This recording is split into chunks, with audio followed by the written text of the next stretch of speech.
There is a law beneath all laws, an intelligence woven into the very structure of existence itself, and it is this law that decides whether your desires remain imagination or crystallize into the tangible world before you. It has been called many names: the law of consciousness, the observer effect, the quantum mirror.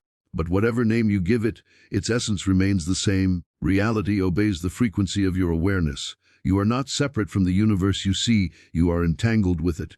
Every thought, every emotion, every subtle expectation you carry acts like a command broadcast through the quantum field, shaping matter into patterns that reflect your internal vibration. The moment you begin to understand this, your relationship with life itself changes. You stop chasing, you start aligning. You stop begging reality to give, and you begin realizing that it's already listening, already responding, already mirroring back the signal you send every second of your existence. This is not metaphorical spirituality. This is literal quantum mechanics meeting awakened consciousness. When the double-slit experiment revealed that particles behave differently when observed, it was not just a strange anomaly of physics. It was the universe whispering the truth humanity had forgotten. Consciousness is the architect of the physical. You, the observer, are not passive. You are the active participant in the dance of creation. Every outcome you witness, every experience you live through, first existed as a frequency projected from your inner state. You see, the universe is not testing you. It is teaching you. It is showing you what you are creating unconsciously so you can reclaim your creative authority.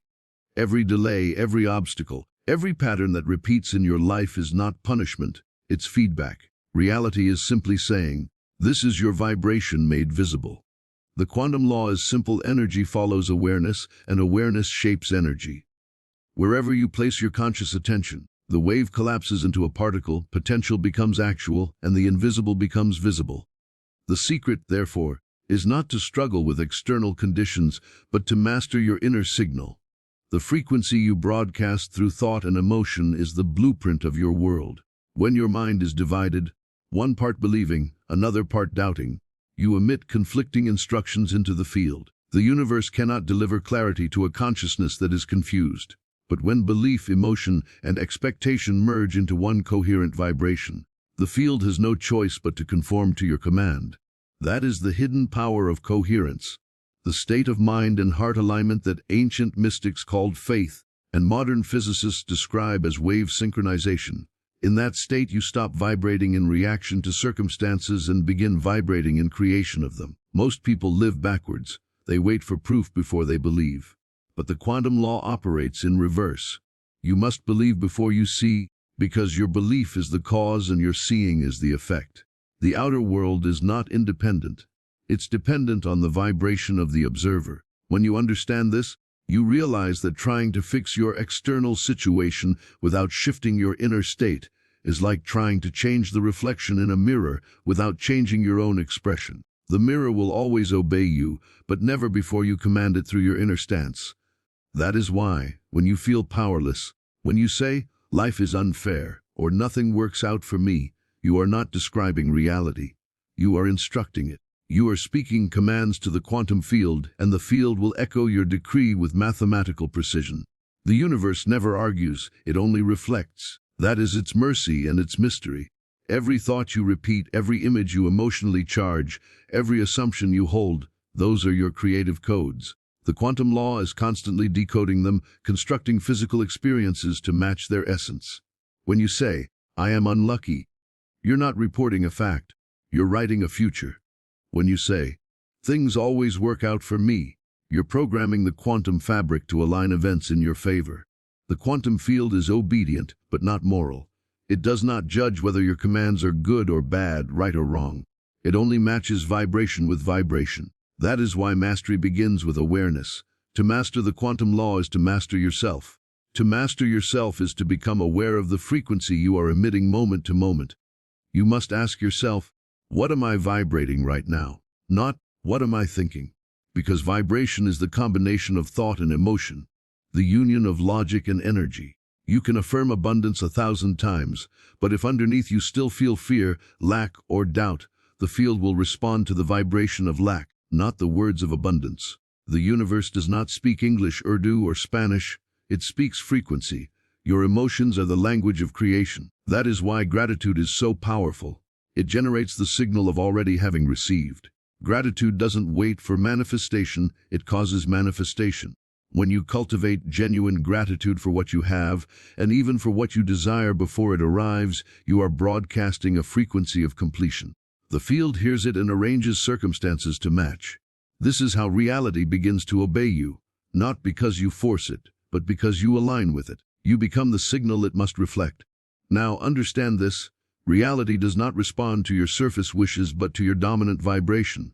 You may want love, success, or peace, but if beneath that desire lies an assumption of unworthiness or fear of failure, the quantum field reads that as your command. That is why inner healing is quantum alignment. Releasing limiting beliefs, forgiving the past, and dissolving emotional resistance are not just psychological acts, they are quantum recalibrations. The moment you let go of the story of limitation, the field receives a new signal. I am free. And reality must reorganize itself to match that freedom. You don't need to chase manifestations when you master this law. They chase you. They flow toward the frequency that matches their essence. You become magnetic, and life begins to bend in your favor effortlessly. The reason so many people struggle with manifestation is because they misunderstand the law. They treat it like a vending machine. Insert a wish, press a button, and wait for results. But the quantum law is not mechanical, it's vibrational. You cannot deceive it. You can't fake a high frequency while carrying low self-belief. The field reads your state, not your statements. You can say, I am confident, 100 times, but if your body language, breath, and emotion vibrate insecurity, reality will obey that insecurity. Therefore, mastery requires authenticity. To feel the reality of your desires so completely that there is no gap between imagination and experience. You must become the version of you who already has it before it appears. This is not pretending, it's embodying. The moment you embody the frequency of what you seek, the quantum field must deliver matching circumstances. It's not personal favoritism, it's universal law.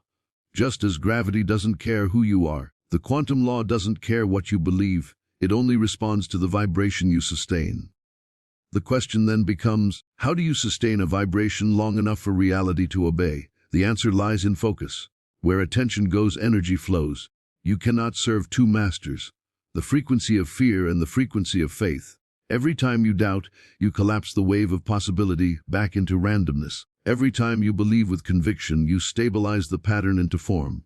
That is why discipline of mind is sacred. Meditation, visualization, breathwork, affirmations. These are not rituals of wishful thinking, they are technologies of quantum alignment. They train your consciousness to hold a coherent signal amidst the noise of collective distraction. The quantum field is vast, filled with infinite potentials, but it is coherence that selects one and collapses it into your reality. You are the selector. You are the programmer of the code. And your consciousness is the keyboard. Science now confirms what mystics have known for millennia, that the observer and the observed are entangled. In quantum entanglement, two particles remain connected even when separated by vast distances. The moment one changes, the other responds instantly. Similarly, your consciousness is entangled with every potential version of reality that exists in the field. When you shift your vibration, the corresponding reality responds, no matter how far or impossible it seems. That is why miracles are not violations of nature, they are expressions of a higher law, the quantum law. Once you align with the frequency of the miraculous becomes natural. You start saying, I hope, and start saying, I know. You stop asking, when will it happen? And start saying, it is happening. The moment you claim it, you collapse it. The field rearranges itself to confirm your inner knowing. But understand, alignment is not achieved through force. It is achieved through surrender. When you try to control reality from fear, you amplify resistance. But when you trust the process, you align with flow. Trust is not passive. It's a powerful vibration of certainty. It says, I don't need to see it yet, because I already feel it. That feeling is the bridge between invisible and visible worlds. Every great creator has known this secret. They did not wait for evidence to believe, they believed until evidence appeared. When you master this state of being, life starts moving in mysterious synchronicities. People, events, and opportunities align in ways your rational mind could never orchestrate. That's not coincidence, that's coherence. The The quantum field is organizing itself around your vibration. So if you want to make reality obey you, begin not with the world, but with your mind. Ask yourself, what signal am I sending? What assumption am I living from? Am I commanding reality from fear or from faith? Because the quantum law cannot be tricked. It mirrors your dominant frequency without distortion. That means your inner dialogue becomes your destiny. Every "I am" statement is a decree in the field. When you say, "I am powerful," the field reorganizes to match that power. When you say, "I am lost," it reorganizes to confirm that belief. You are not praying to an external universe, you are programming the quantum code of your own holographic reality. You are the creator and the created. You are the observer and the observed. You are the wave and the particle. And as you awaken to this realization, you begin to see the truth that nothing is happening to you, everything is responding to you. The moment you embody this understanding, your life transforms. You stop feeling like a victim of circumstance and start realizing you are the author of experience. You no longer beg the universe for miracles. You become the channel through which miracles flow. You realize that wealth, love, health, and peace are not things to acquire but frequencies to tune into. You no longer chase, you attract. You no longer struggle, you synchronize. You no longer doubt, you declare. And the universe in its infinite precision obeys, because it always has, because it always will. The quantum law never sleeps. It listens to every vibration you emit, and it answers with perfect fidelity. Once you understand this, you stop asking, "Why me?" and start saying, "Thank you." You stop fearing change and start commanding creation. This is the essence of mastery. To know that reality does not resist you, it responds to you. And as you breathe this truth deeper, you realize something profound, that the real journey is not about manifesting objects but about mastering vibration. The quantum law is not about getting more, it's about becoming more. When you align with higher states of consciousness, gratitude, love, trust, joy, your vibration expands, and reality begins to echo that expansion. You attract higher experiences, not because you demanded them, but because you became the version of yourself that naturally resonates with them. This is why enlightenment is not escape, it's embodiment. The more conscious you become, the more obedient reality becomes, because consciousness and reality are one. So remember this: you are not small. You are not powerless. You are the quantum command in human form. Every thought is a vibration, every feeling is a frequency, and every moment is a chance to realign with the infinite intelligence that is listening within you and around you. The quantum law is waiting for your recognition. The moment you say, "I am the creator," the field says, "Yes, you are." And from that moment on, everything, absolutely everything, begins to obey. When you begin to live with the awareness of the quantum law, every breath becomes sacred, every thought becomes creative, and every moment becomes a portal of possibility. The veil that once separated the seen from the unseen begins to dissolve, and you realize that manifestation is not an act of forcing reality to comply, but of remembering that reality is already designed to obey you when you are in harmony with yourself. You start to see that the universe has always been whispering guidance through signs, synchronicities, sensations, and sudden intuitive nudges, subtle frequencies through which the field communicates. The quantum law does not speak in words, it speaks through resonance. The more you align your inner frequency with clarity and presence, the louder those whispers become until they turn into unmistakable confirmations that you are in tune with creation itself. This is when the flow state emerges. A condition where action feels effortless, time bends and events unfold with a rhythm that feels almost orchestrated. You are no longer separate from the symphony of existence, you are the conductor and the melody at once. At this level of consciousness, you begin to understand that manifestation is not linear. You do not move toward your desire moves toward you. Each possibility already exists in the quantum field as a completed version of reality, vibrating at its own frequency. You do not create it from nothing, you tune into it. Just as a radio does not create music but selects it from the airwaves, your consciousness selects realities through vibration. The higher your coherence, the clearer your reception. This is why detachment is so important. Attachment carries the vibration of lack, while detachment carries the vibration of trust. When you cling, you tell the field, "I don't have it." But when you let go with faith, you signal, "It is done." And the field responds instantly, shifting probability streams to bring that reality closer into physical form. This is not fantasy, it's resonance physics. When two frequencies match, they amplify each other until the invisible becomes visible. That's how you manifest miracles, not by asking but by becoming the frequency of the answer. Now, to master the quantum law at the highest level, you must understand three principles: observation, emotion, and intention. Observation collapses potential into form, emotion charges it with energy, and intention directs it. These three are the holy trinity of creation. When they align, manifestation becomes instantaneous. Observation means awareness. What are you focusing on, consciously or unconsciously? Because every time you focus on fear, failure, or doubt, you energize those potentials. You feed them attention, and attention is the currency of creation. Whatever you pay attention to, you buy into. So the first act of mastery is to reclaim your focus, to stop investing awareness in what you don't want and redirect it toward what you choose to experience. Emotion is your fuel. The universe responds not to neutral thought but to emotionally charged frequency. Joy, gratitude, love, these are high-energy states that magnetize realities of abundance, harmony, and expansion. Fear, anger, guilt, these are low-energy frequencies that replicate struggle and separation. That's why healing is creation. Every time you transmute a negative emotion into love or acceptance, you literally change your energetic signature. And intention, the third pillar, is the compass. It gives direction to your vibration. Intention is not wanting something, it is claiming it. Wanting implies absence, intention declares presence. The moment you set an intention with conviction and emotion, the quantum field receives the instruction and begins rearranging matter to match it. You begin to notice that coincidences are no longer random. They are reflections. A stranger mentioning the exact phrase you were thinking, a song lyric that answers your question, an opportunity appearing the moment you release worry.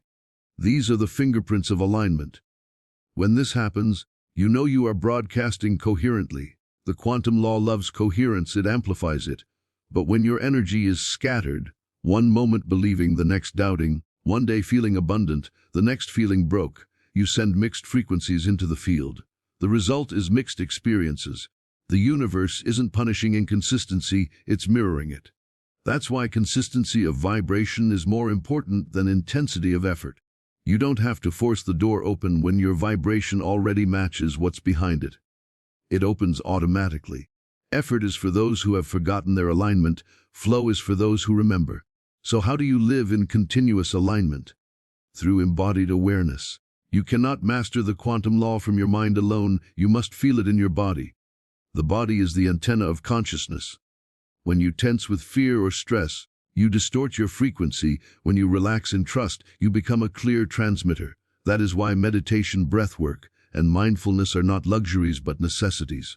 They tune the instrument of your being. The calmer your nervous system, the stronger your magnetic field.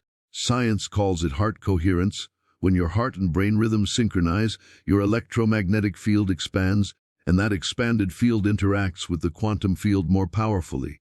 In this state, your affirmations become codes, your visualizations become portals, and your emotions become generators of new timelines. You stop chasing outcomes because you realize outcomes are already encoded in vibration. You simply maintain the frequency until reality crystallizes. The more you practice this, the more you witness reality reshaping in real time. The right people show up, doors open, coincidences multiply, and your sense of time changes.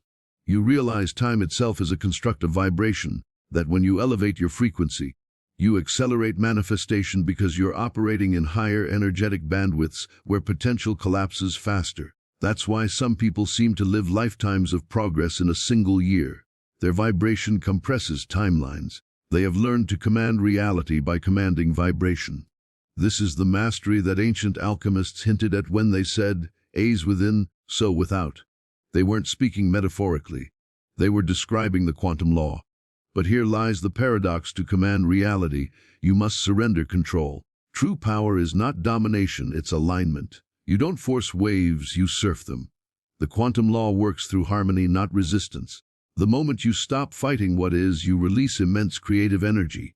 Acceptance doesn't mean resignation, it means recognition. You recognize that everything happening now is an exact match to your current vibration, and that realization gives you the power to change it. By accepting, you stop leaking energy into denial or blame and channel it into deliberate creation. You say, yes, this is what I've been vibrating. Now I choose differently. The field immediately responds because it is always now. It doesn't care what you believed yesterday. It only mirrors what you vibrate in this moment. The more you practice this, the more you witness reality reshaping in real time. The right people show up, doors open, coincidences multiply, and your sense of time changes. You realize time itself is a constructive vibration, that when you elevate your frequency, you accelerate manifestation because you're operating in higher energetic bandwidths where potential collapses faster. That's why some people seem to live lifetimes of progress in a single year. Their vibration compresses timelines. They have learned to command reality by commanding vibration. This is the mastery that ancient alchemists hinted at when they said, "As within, so without." They weren't speaking metaphorically. They were describing the quantum law. But here lies the paradox: to command reality, you must surrender control. True power is not domination, it's alignment. You don't force waves, you surf them. The quantum law works through harmony, not resistance. The moment you stop fighting what is, you release immense creative energy. Acceptance doesn't mean resignation, it means recognition. You recognize that everything happening now is an exact match to your current vibration, and that realization gives you the power to change it. By accepting, you stop leaking energy into denial or blame and channel it into deliberate creation. You say, yes, this is what I've been vibrating. Now I choose differently. The field immediately responds because it is always now. It doesn't care what you believed yesterday. It only mirrors what you vibrate in this moment. This is why forgiveness is quantum liberation. When you hold resentment, you are energetically tied to the frequency of the past event. You keep replaying it in the field, and reality must echo it. But when you forgive, not to justify what happened, but to release the emotional charge, you cut the energetic cord and reclaim your frequency. The moment you forgive, you create space for new manifestations. This is how spiritual acts have physical consequences, because energy precedes matter. Every healed emotion upgrades your reality. Every act of compassion refines your vibration. Every moment of gratitude expands your magnetic field. Slowly, you become a different frequency entirely, and life starts responding to that new identity. Identity is the hidden key of the quantum law. You cannot manifest beyond who you believe you are. If you see yourself as limited, unworthy, or unlucky, you are commanding the field to give you experiences that confirm that identity. But when you shift identity, when you say, I am abundance, I am health, I am love, and truly feel it, your energy signature changes instantly. The field does not need time to respond. Time is only needed for your belief to catch up. Once belief stabilizes, manifestation becomes immediate. This is why the most powerful words in any language are I am. Whatever follows those two words shapes your reality. They are the code that instructs the quantum fabric. To master reality, master your I am, and as you deepen this awareness, something even more profound awakens. The realization that reality has consciousness of its own. The universe is not a machine, it is a living, intelligent field responding in love to the frequencies you project. When you start relating to the universe as a friend, not a force, the relationship changes. You begin to co-create instead of compete. You ask for guidance and receive it through intuition. You surrender worry and feel waves of reassurance. The field communicates constantly. You only need to quiet the noise long enough to hear it. You start noticing that the more love you emit, the faster reality responds. Love is the highest vibration because it unifies. Fear separates, but love integrates. And the quantum law at its core is a law of unity. It says everything is connected. Everything is one consciousness expressing itself through infinite forms. When you love, you harmonize with that oneness, and in that harmony, the universe bends in your favor. Eventually, you come to understand that the ultimate goal of mastering the quantum law is not to manipulate reality, but to merge with it consciously. You realize that what you call my desire is actually the universe desiring through you. Your dream is not separate from divine intention. It is the divine expressing itself as your dream. That is why when you align with authentic passion and purpose, everything supports you, because you are serving the universal flow, not fighting it. You become a vessel of creation, not just a user of it. This is the highest form of obedience, where reality obeys you because you obey the truth of who you are. The moment you stop asking the universe, why, and start saying, thank you, you enter the master frequency. the vibration of gratitude, trust, and surrender combined. In that state, everything you touch transforms because your consciousness radiates coherence. And as you live from this awareness, you will find that miracles become normal. Things that once seemed impossible now unfold naturally. People will ask, "How are you so lucky?" And you will smile, knowing it's not luck. It's law. You have mastered the quantum law that makes reality obey consciousness. You will look around and see that nothing has changed except you, yet everything has changed because of you. You will wake each morning knowing that creation listens to your first thought, that every heartbeat is a pulse of creation, that every choice is a wave collapsing into form. You will feel reverence for existence itself, for the breath that moves through you, the light that reflects off your skin, the emotions that color your experience. You will understand that the entire cosmos is your mirror, reflecting back the infinite variations of your vibration. And you will treat each thought as sacred because it is. This is what it means to live as a conscious creator, to know that you are both student and source, wave and ocean, dreamer and dream. The quantum law is not outside you. It is you. It has always been obeying your every command, even when you didn't realize you were commanding. But now you do. Now you see. Now you remember that the field is listening, the universe is alive, and reality itself is a responsive canvas awaiting the next brushstroke of your belief. The power you once sought outside has been inside all along, in your awareness, in your frequency, in your heart. You have always been the lawgiver of your own universe, and the law has always been this: reality obeys consciousness. So breathe and claim it. Feel the quantum field vibrating with infinite potential around you. See waves of energy awaiting your direction. Speak your truth, not as hope but as certainty. Declare what you choose and feel it as already done. Then release it with trust. Watch as the synchronicities multiply, as time bends, as the impossible becomes ordinary. Smile, because you have remembered the secret the ancients knew: you are not in the universe. The universe is in you. And now, because you know it, it must obey.